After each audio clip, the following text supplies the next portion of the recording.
Bismillahirrahmanirrahim. So now we are going to start our 12th lecture, which is the part 4 on the lectures on amphibians. So let's start. We are going to start with excretion and osmoregulation. We have been studying a few other systems and characteristic features of amphibians. तो इसी सिलसिले को हम आगे लेके चलेंगे. सो kidneys जैसे कि सबको पता है कि मेजर यूनिट है और मेजर ऑर्गन है एक्सक्रीशन और ऑस्मोरेगुलेशन. सो ये डॉर्सल वॉल यानी कि by the back side of an animal, एक जो बेली साइड है उसको वेंट्रल साइड कहेंगे और जो बैक साइड है उसको डॉर्सल साइड कहेंगे. सो किडनी जो है वो डॉर्सल वॉल के साथ एओर्टिक आर्च जो है उसके दोनों साइड्स पे आपको जो डॉर्सल एओर्टिक आर्टरी है उसकी दोनों साइड्स पे एक साइड पे और एक दूसरी साइड पे. तो ये आपको बॉडी कैविटी की वॉल के साथ डॉर्सल वॉल पे आपको डॉर्सल एओर्टा के दोनों साइड्स पे आपको मिलेंगे. A duct from kidney leads to cloaca, जो कि cloaca is the major opening by which all the waste materials leave the body. And urinary bladder is a sac-like outgrowth for storage of waste products. अब ये storage of waste products कहाँ ज़रूरी है ये हम आगे पढ़ेंगे कि अगर waste product में body से निकलना ही है तो storage का function क्यों ज़रूरी है. So हम ये जानते हैं कि एम्फीबियंस के मेजर जो एक्सक्रीटरी प्रोडक्ट्स हैं वो दो हैं. One is ammonia and the next one is urea. So ammonia जो है वो ज़्यादा टॉक्सिक है. It has to leave the body as soon as it is produced. ये आप ये देख लें कि एनिमल की बॉडी के अंदर अमोनिया बिल्कुल भी स्टे नहीं कर सकता क्योंकि ये टॉक्सिक है. Urea on the other hand is less toxic. So urea जो है वो स्टोरेबल है जब तक एक मतलब एक ख़ास टाइम तक. अगर फॉर एग्जांपल एक ऑर्गेनिज्म जो है वो पानी के अंदर है और वो पानी के अंदर एक्सक्रीट आउट नहीं कर सकता यूरिया को, तो यूरिया जो है वो वेस्ट प्रोडक्ट के तौर पे यूरिनरी ब्लैडर के अंदर स्टोर हो जाएगा. So, ammonia and urea are major waste products. Freshwater amphibians excrete ammonia, which is quickly diffused in the surrounding water. जो amphibians फ्रेश वाटर के अंदर या आसपास रहते हैं उनकी बॉडी में जैसे ही अमोनिया प्रोड्यूस होता है वो इर्द गिर्द के पानी के अंदर कंसंट्रेशन ग्रेडियंट की वजह से फौरन डिफ्यूज हो जाता है और इसमें कोई एक्स्ट्रा एनर्जी जो है वो इस्तेमाल नहीं होती. Amphibians on land convert waste products into urea, which is less toxic and storable for some time. ये बात हमने अभी पीछे डिस्कस की कि यूरिया जो है वो फौरन उसको जिस्म से एक्सक्रीट आउट करने की ज़रूरत नहीं पड़ती, इसलिए उसको थोड़ी देर के लिए स्टोर किया जा सकता है. Some amphibians excrete ammonia when in water and urea when on land. ये एक बड़ी एक आप कह लें कि सोफिस्टिकेशन है नेचर की कि कुछ एम्फीबियंस ऐसे हैं जो कि अगर पानी के अंदर होंगे तो उनके एक्सक्रीटरी प्रोडक्ट जो है वो उस हिसाब से मॉडिफाई हो जाएगी. जब वो लैंड पे आएंगे तो उनके एक्सक्रीटरी प्रोडक्ट उस हिसाब से एनवायरनमेंट के हिसाब से चेंज हो जाएगी क्योंकि वाटर के अंदर उनको एनर्जी कंजर्वेशन का कॉन्सेप्ट नेचर ने दिया है. तो वहाँ वो अमोनिया को यूरिया में कन्वर्ट नहीं करेंगे, वो एज सच एक्सक्रीट आउट हो जाएगा, डिफ्यूज आउट हो जाएगा. लेकिन जब वो लैंड पे होंगे तो वो उसको टॉक्सिसिटी से अपनी बॉडीज को बचाने के लिए उसको यूरिया में कन्वर्ट कर लेंगे. Osmoregulation can be a challenge of course. ये एक एनर्जी रिक्वायरिंग प्रोसेस है और like fresh water fishes aquatic amphibians get rid of excess water to conserve ion balance. अब ये एक बहुत इम्पॉर्टेंट चीज़ है, आयरन बैलेंस बहुत ज़रूरी है एनिमल्स की बॉडीज़ में। और जिस तरह हमने पहले जिक्र किया था फ्रेश वाटर फिशेस में, तो फ्रेश वाटर के अंदर आयंस की कंसंट्रेशन बहुत बहुत कम होती है as compare to marine water. और जो फ्रेश वाटर ऑर्गेनिजम्स हैं उनके लिए ज़रूरी है कि वो ज़्यादा से ज़्यादा उन आयंस को अपनी बॉडी से निकलने से बचाएं, विच इज़ वाई उनके अंदर बहुत ज़्यादा रीफिल्ट्रेशन होती है आयंस की। सो यूरिन इज हाइपोटोनिक, यानी कि उनके अंदर जो आयंस की तादाद, जो कंसंट्रेशन है, वो ना होने के बराबर होती है। Land amphibians conserve water bye behavioural modification. अब जो एम्फीबियंस ज़्यादा टाइम लैंड पे गुजारते हैं उनके अंदर कुछ ऐसी चेंजेस विद एवोल्यूशन इवॉल्व कर गई हैं बिहेवियर में कि वो अपने अंदर के पानी के बैलेंस और कंसंट्रेशन को किसी तरह कंजर्व रख सकें। अब ऐसे एम्फीबियंस जो लैंड पे ज़्यादा टाइम गुजारते हैं वो स्पेशली जाके किसी वाटर बॉडी से पानी नहीं पीते। They do not drink water intentionally, यानी कि सिर्फ पानी पीने की गर्ज से वो अपनी बरों से बाहर नहीं आएंगे। Instead they restrict there movement during the day. आप बहुत कम देखेंगे कि आपको फ्रॉग जो है वो धूप में फिरता हुआ नजर आए, क्योंकि आम तौर पे दिन में जो एम्फीबियंस हैं वो अपनी मूवमेंट को बहुत रेस्ट्रिक्ट कर देते हैं। वो गीली और ह्यूमिड जगहों पे आपको बरोज बना के या छुपे हुए आपको नजर आएंगे, लेकिन आउट इन दी ओपन आपको मूव करते हुए नजर नहीं आते। फिर ये कि अगर इनको बहुत ज़्यादा ज़रूरत महसूस हो रही है पानी की, तो ये किसी वाटर बॉडी में कुछ देर के लिए डिप एक लेके छलांग मार के थोड़ी देर के लिए तैर कर फिर वापस आ जाते हैं, क्योंकि इनकी स्किन जो है वो वाटर एब्जॉर्ब करने की ताकत रखती है। Some amphibians have protective covering over the skin to reduce water loss. अब इन कंडीशन में जहाँ पर वाटर लॉस का चांस बढ़ जाता हो, ऐसी कंडीशन में कुछ एम्फीबियंस की स्किन के ऊपर एक और एक्स्ट्रा प्रोटेक्टिव लेयर आ जाती है जिसकी वजह से वाटर लॉस नहीं होता। Others may have hard cocoons that encase the body completely. कुछ एम्फीबियंस की स्किन के ऊपर फ्लेक्सिबल मेम्ब्रेन की बजाय हार्ड मेम्ब्रेन आ जाती है जो कि कोकून की शेप ले लेती है, जिससे फिर वाटर लॉस कंप्लीटली रेस्ट्रिक्ट हो जाता है। Amphibians can also absorb water by sitting on moist surface to skin. यहाँ भी एक specialised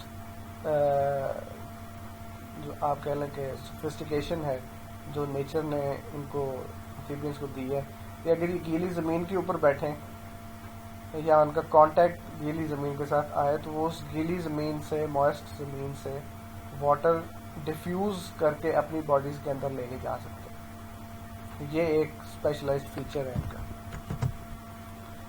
now reproduction and development. So sexes are separate and gonads means ovaries and testes in respective sexes. They are located near the dorsal body wall.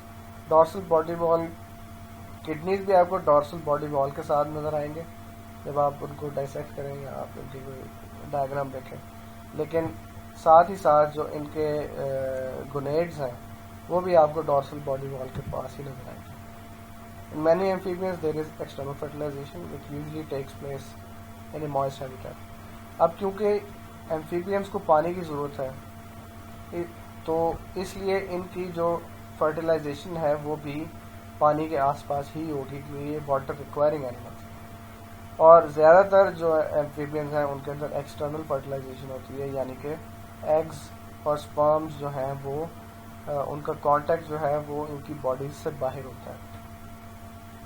और यहाँ पर बड़ी modification nature ने इनको दी हैं। मैंने एक डॉक्यूमेंट्री देखी तो उसमें मैं देख रहा था कि ऐसी हैबिटेट जहाँ फॉरेस्ट के अंदर से वाटर बॉडी कोई गुजर रही है, कोई नदी या कोई दरिया, तो ऐसे दरख्त जो कि उस वाटर बॉडी के ऊपर झुके हुए होते हैं, आम तौर पे कुछ एम्फीबियंस उन झुके हुई टहनियों और पत्तों के ऊपर अपने एग्स जो हैं वो रिलीज करते हैं। तो जैसे ही उनके हैचलिंग्स उन एग्स में से निकलते हैं या लार्वास निकलते हैं, वो सीधे उस पानी के अंदर गिरते हैं जो वाटर बॉडी उसमें से फॉरेस्ट में से गुजर रही होती है। यानी कि किसी भी टाइम पे उनको किसी भी किस्म की वाटर शॉर्टेज जो है उसका सामना नहीं करना पड़ता। सो ये कुछ बिहेवियरल चेंजेस इनकी रिप्रोडक्शन और डेवलपमेंट के अंदर भी नेचर ने इवॉल्व की। Most species have a larval stage. यहाँ पर ज़्यादातर स्पीशीज की बात हो रही है, इसलिए ज़्यादातर एम्फीबियंस जो है उनके अंदर लार्वल स्टेज होती है। In a few species larval stage takes place in the egg membrane leading to hatching with adult like bodies. तो बहुत से ऐसे टाइप्स हैं, फ्यू स्पीशीज जिसमें लार्वल स्टेज जो है वो एग मेम्ब्रेन के अंदर ही आ जाती है, यानी कि हैच होने से पहले ही लार्वल स्टेज एग के अंदर ही शुरू हो जाती है। और जब वो बाहर निकलते हैं एग से तो उनकी बॉडीज एडल्ट्स की बॉडीज की तरह की ही होती हैं। फर्क सिर्फ ये होता है कि ये साइज में छोटे होते हैं। सम सैलमेंडर्स हैव इंटरनल फर्टिलाइजेशन। यहाँ पर एक वेरिएशन आ गई कि ज़्यादातर एम्फीबियंस जो हैं उनमें है एक्सटर्नल फर्टिलाइजेशन, लेकिन ज़्यादातर सैलमेंडर्स जो हैं उनके अंदर आपको इंटरनल फर्टिलाइजेशन मिलेगी। Eggs may be released in land और वाटर और are retained inside the female's body. अब इसमें यह हो सकता है कि फर्टिलाइजेशन जो है वो बॉडी के अंदर हो गई और एग्स जैसे ही फर्टिलाइज हुए एग ले कर दिए गए और उनकी हैचिंग जो है वो बॉडी से बाहर हो गई। लेकिन ये भी हो सकता है कि जो फीमेल्स हैं वो as such instead of laying eggs they can give birth to the young ones। But here is another variation कि सिसिलियंस जो हैं उनके अंदर एक्सटर्नल फर्टिलाइजेशन नहीं होगी, सब सिसिलियंस के अंदर इंटरनल फर्टिलाइजेशन होगी। Most amphibians have larval stage called tadpole.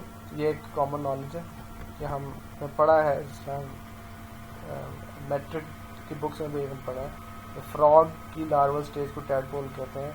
In fact ज़्यादातर एम्फीबियंस की लार्वल स्टेज को टैडपोल ही कहते हैं। And most striking difference between adult and larva is that most larvae breathe through external gills while adults do not have external gills। ये एक बहुत striking feature है। Pharyngeal slits के ऊपर एक्सटर्नल गिल्स डेवलप कर जाते हैं लार्वल स्टेज में।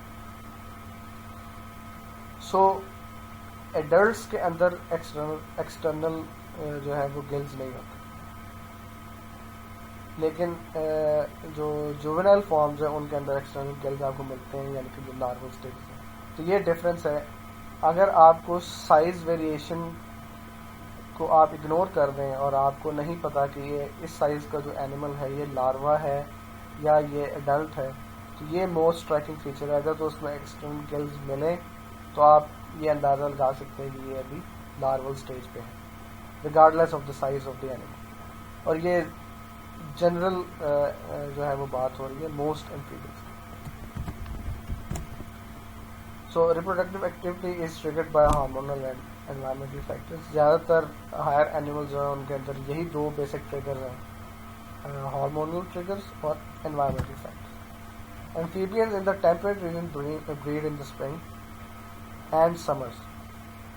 ये स्पीशीज पे डिपेंड करता है, या वो स्प्रिंग में ब्रीड कर सकते हैं या समर में ब्रीड कर सकते हैं, depending on the environmental factors and hormonal triggers. Amphibians in tropical season prefer rainy season for tropical environment, prefer rainy season for breeding। So ये हर एरिया की अपनी अपनी variation. Male frogs manifest courtship behavior through vocalization group। अब amphibians के अंदर सिर्फ frogs या ए न्यूरन्स ऐसा ग्रुप है जो कि वोकलाइजेशन पोजेस करता है, और कोई ग्रुप ऐसा नहीं है जो कि आवाज़ प्रोड्यूस कर सके। Most salamanders rely on visual and olfactory signal, यानी कि थ्रू आइज और थ्रू स्मेल वो ऐसे सिग्नल्स को रिस्पॉन्ड करते हैं, क्योंकि जो सैलमेंडर्स हैं वो साउंड नहीं प्रोड्यूस कर सकते। In frogs male grasps female through fore limbs around its waist to ensure synchronized release of eggs and sperms। This position is called एम्प्लेक्सस। सो इसमें इस चीज़ को इंश्योर करने के लिए फ्रेश वाटर फिशेज या मरीन फिशेज में तो ये है कि वो एक ग्रुप की फॉर्म में, स्कूल की फॉर्म में एक दूसरे के करीब आके तो वो रिलीज कर देते हैं अपने एग्स और स्पर्म। लेकिन फ्रॉग्स के अंदर ये है कि मेल बाकायदा होल्ड करता है फीमेल को ताकि एग्स और स्पर्म्स क्लोज प्रॉक्सिमिटी में एनवायरनमेंट के अंदर रिलीज किए जाए। सो इस पोजीशन को या इस प्रोसेस को एम्प्लेक्सस कहा जाता है। Parental care behaviours are usually limited to protection of eggs in both parents by both parents. So आम तौर पे इनके अंदर जो पेरेंटल बिहेवियर है, जो पेरेंटल केयर है, वो रिड्यूस्ड है ज़्यादातर एम्फीबियंस के अंदर, और आम तौर पे ये अपने एग्स की प्रोटेक्शन तक जो महदूद है। Maternal care is more known in species with internal fertilization. अभी हमने पढ़ा था कि ज़्यादा जितने सिसिलियंस हैं और ज़्यादातर जो सैलमेंडर्स हैं उनके अंदर इंटरनल फर्टिलाइजेशन होती है। तो जिन स्पीशीज़ के अंदर इंटरनल फर्टिलाइजेशन है उसमें मैटरनल केयर जो है वो ज़्यादा प्रोनाउंस्ड है, ज़्यादा हाईलाइटेड है, ज़्यादा स्टडीड है। क्योंकि जो यंग वंस होंगे वो अपने आम तौर पे उनकी तादाद बहुत कम होती है जो इंटरनल फर्टिलाइजेशन के थ्रू। जो एक्सटर्नल फर्टिलाइजेशन में जो है वो फ्यू हंड्रेड तक तादाद जा सकती है यंग वंस की, तो वहाँ पर सर्वाइवल रेट जो है, सर्वाइवल परसेंटेज जो है वो ज़्यादा होती है as compare to internal fertilization, क्योंकि मदर की बॉडी कैविटी में इतनी स्पेस नहीं होती कि वो बहुत ज़्यादा यंग वंस को नरिश कर सके। दैट्स वाई जहाँ इंटरनल फर्टिलाइजेशन होती है वहाँ पर मैटरनल और पैटर्नल केयर जो है वो भी बाकी स्पीशीज़ की निस्बत ज़्यादा होती है, जस्ट टू इंश्योर कि जो यंग वंस बर्थ करने वाले हैं वो सरवाइव भी करें। सो मेटामॉर्फोसिस एक बड़ा इम्पोर्टेंट फीचर है एम्फीबियंस का, which is the series of structural, physiological and behavioural changes that transform larva into an adult. So ये मुख्तलिफ चेंजेस हैं स्ट्रक्चरल, उनके फॉर्म में, उनके स्ट्रक्चर में, उनकी बोन स्ट्रक्चर में, उनकी बॉडी के स्ट्रक्चर में, फिजियोलॉजिकल यानी कि उनके हार्मोनल और आप कह लें कि जितने बायोकेमिकल फीचर्स हैं उनमें, और बिहेवियर, क्योंकि लार्वा जो है वो अडल्ट की निस्बत उसका बिहेवियर डिफरेंट होता है। उनके लार्वा का बेसिक फोकस जो होता है वो फीडिंग और ट्रांसफॉर्मेशन होती है। उनका बेसिक फोकस ये नहीं होता कि उन्होंने अपनी तादाद को बढ़ाना है, which is why behavioural changes. Larval stage पे बेसिक बिहेवियर फीडिंग होता है। So with each change of phase उनका बिहेवियर भी उस हिसाब से मॉडिफाई करता रहता है। सो बेसिकली दो प्राइमरी हार्मोन्स हैं जो इन्फ्लुएंस करते हैं इस प्रोसेस को, मेटामॉर्फोसिस। पहली फेज में प्रोलैक्टिन प्रोड्यूस होता है जो कि एनहांस करता है लार्वल स्टेज की ग्रोथ को। जब तक प्रोलैक्टिन सेक्रीट होता रहेगा इनकी लार्वल स्टेज ग्रो करती रहेगी। फिर एक स्टेज पे जाके थायराइड से T3 और T4 हार्मोन्स रिलीज होना शुरू हो जाते हैं जो कि फीडबैक मैकेनिज्म से प्रोलैक्टिन को की सेक्रेशन को स्टॉप कर देते हैं, and this leads to tail absorption and hormone production of prolactin. T3 और T4 जो है वो इम्पॉर्टेंट है मेटामॉर्फोसिस की स्टेज में लार्वा से एडल्ट की तरफ लेके जाने के लिए, क्योंकि टेल रीअब्जॉर्प्शन जो है वो एक स्ट्राइकिंग फीचर है कि लार्वा के अंदर आमतौर पर टेल होती है। अगर आपके सामने एग्जांपल है फ्रॉग की, तो एडल्ट फ्रॉग्स के अंदर टेल नहीं होती, लेकिन उनकी जो लार्वल स्टेज है उनमें आपको टेल मिलती है, और ये टेल जो है वो रीअब्जॉर्ब हो जाती है जैसे जैसे जो लार्वा है वो नेक्स्ट फेज के अंदर जाए। तो metamorphosis is better established in anurans यानी कि frogs. In most salamanders and caecilians larval stage is usually a miniature version of adults. ये हमने पहले बात की थी कि आमतौर पे जो लार्वल स्टेज बहुत से ऐसे एम्फीबियंस है जो कि एग के अंदर ही स्टार्ट हो जाती है before even the hatching of their eggs. यहाँ वही बात की गई है कि सैलमेंडर्स और सिसिलियंस जो है उनमें लार्वल स्टेज को अगर देखा जाए तो वो बेसिकली एडल्ट्स के ही मिनिएचर फॉर्म्स आपको लगती हैं, और इस प्रोसेस को जो है वो पीडोमॉर्फोसिस कहते हैं। पीडोमॉर्फोसिस क्या है? It is a condition in which organs in the juvenile form are retained in the adult form. ऐसे ऑर्गन्स जो आपको लार्वल स्टेज में मिले हैं, लार्वल स्टेज में जो ऑर्गन्स आपको मिल रहे हैं वही अगर आपको एडल्ट स्टेज में भी मिले तो इस प्रोसेस को पीडोमॉर्फोसिस कहते हैं। हमने एक्सटर्नल गिल्स की बात की थी अभी कि लार्वल स्टेज में बहुत से ऐसे एम्फीबियन हैं जिनमें लार्वल स्टेज में एक्सटर्नल गिल्स होते हैं। अगर फॉर एग्जांपल वो एक्सटर्नल गिल्स आपको एडल्ट फॉर्म में भी मिल रहे हैं तो इस प्रोसेस को पीडोमॉर्फोसिस कहते हैं। अब मेरा सवाल आप लोगों से ये है कि मुझे कोई ऐसी एग्जांपल दें किसी ऐसे ऑर्गेनिज्म की जिसमें एक्सटर्नल गिल्स जो हैं वो आपको जुवेनाइल के लार्वल फॉर्म में भी मिलते हैं एज वेल एज उनकी एडल्ट फॉर्म में भी मिलते हैं। So that's the question. Thank you very much. That's all for today. और ये आपके लिए एक बहुत ज़रूरी मैसेज है। Like, learn, share and subscribe. Thank you very much.